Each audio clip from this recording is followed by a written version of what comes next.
20 minutes. 20 minutes.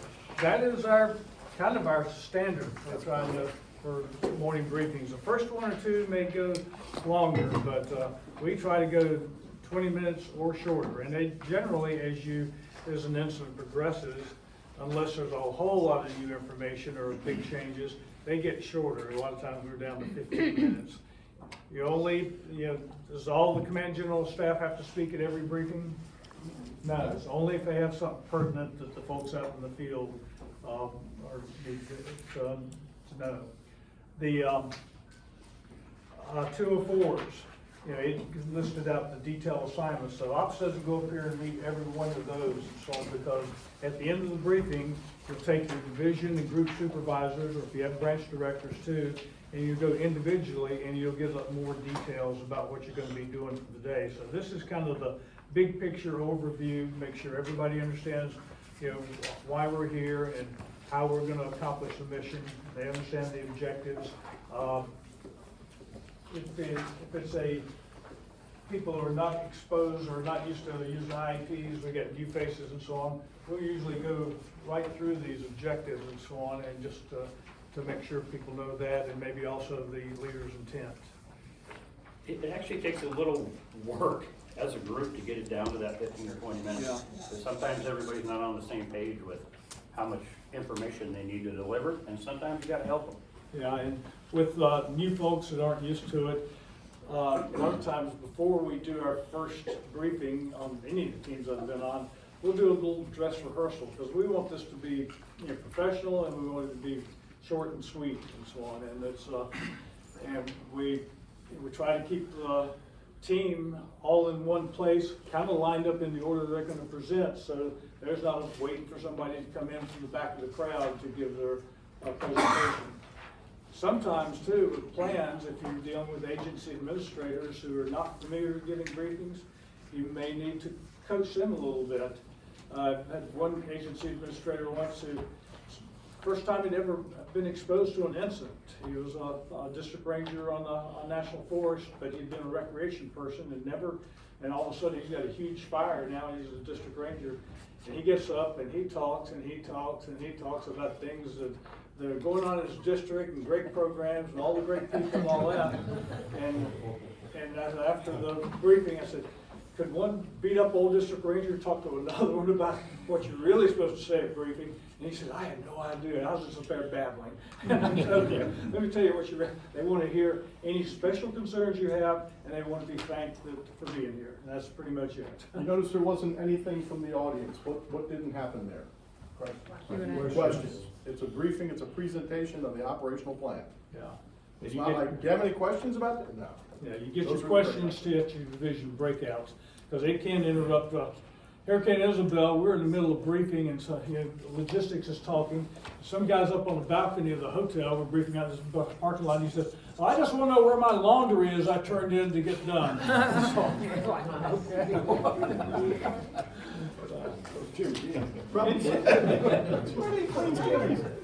Question. Yeah. So the operational period is 24 hours. Yeah. You just did the briefing as we're rolling into this operational period. Yeah.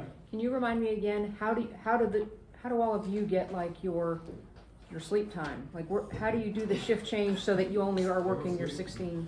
That first night when we get in and it's going long, we generally don't a lot of times meet that 16-hour requirement. We try to mitigate it the next day and so on. So, okay, now we're getting into our cycle. Somebody go take 2 hours and kick back.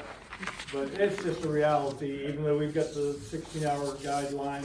With IMT, that first day you probably are just not going to meet it, and it's just a reality.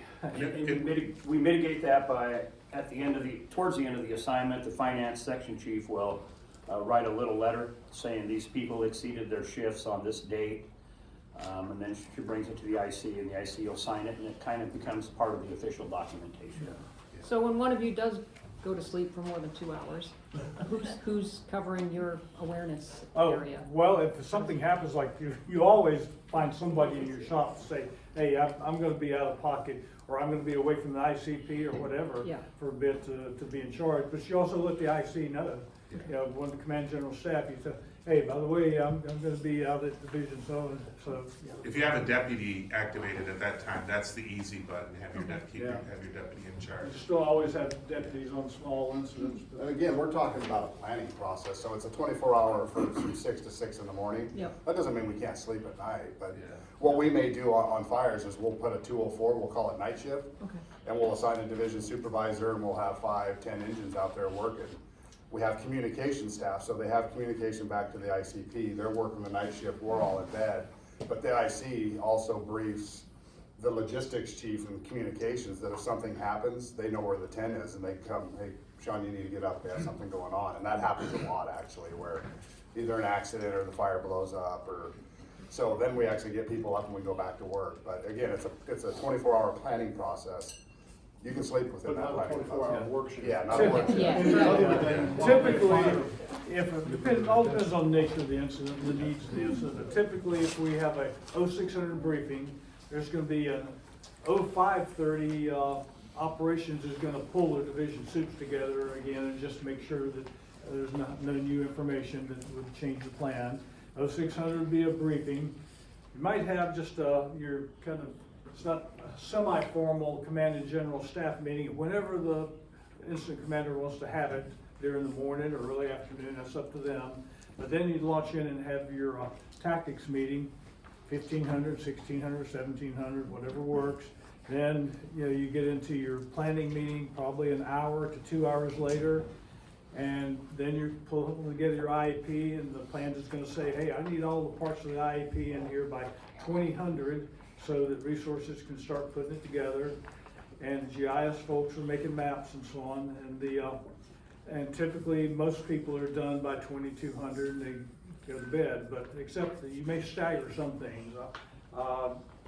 Sometimes stagger the documentation unit leader, have them come in later so they can make the copies of the IEPs at Right. night, so, you know, we're not up for that, or you may have a commercial service do it. Also, the GIS folks will probably stagger those hours, have some of them come in early, some of them working late, to get those products, because sometimes the information GIS needs to get maps out for the briefing doesn't come in till like 3 or 4 in the morning, especially like IR flights and stuff like that. So they have to have an early shift to get those maps ready for briefing and get them distributed. So, any other questions about briefings? Yeah. Remember at the beginning of this series of skits, I told you that this incident was based on a real lost person search. The subject of that search is in this room, Oh, whoa.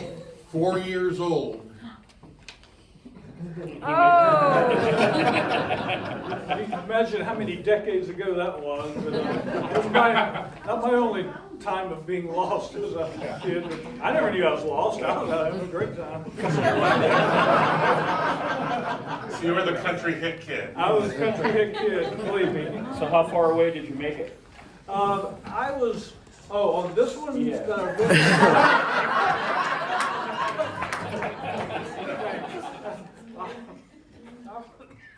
Excuse me, I was about 4 miles away, and as I was told by the county forest ranger and the county motor grader operator, I had wandered up on a electric transfer station, the big transformers and stuff, and there's a fence around it.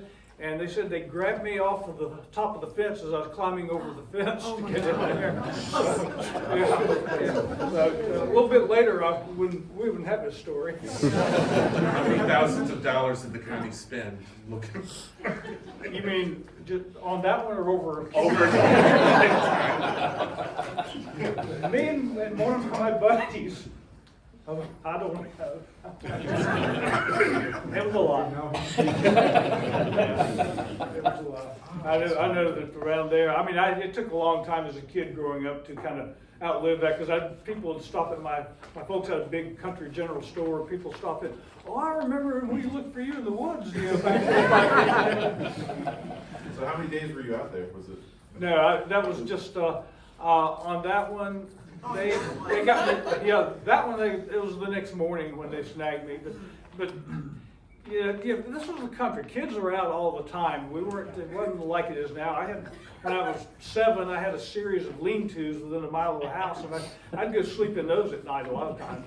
And my folks were kind of used to it. Well, what kind of dog leaves you out there and goes back? Very smart beagle. All righty, now we're gonna go back upstairs and we're gonna